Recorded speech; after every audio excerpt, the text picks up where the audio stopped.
Do you pee when you sneeze or cough or laugh a little too hard?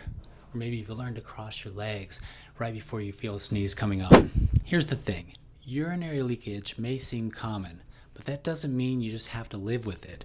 Your pelvic floor is made up of muscles. And just like other muscles in your body, those muscles can lose strength and function. That's where Emsella comes in.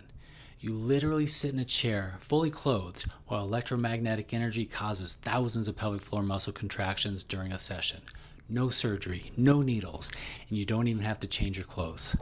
So if you're tired of worrying about what happens the next time you sneeze, maybe it's time we start talking about your pelvic floor.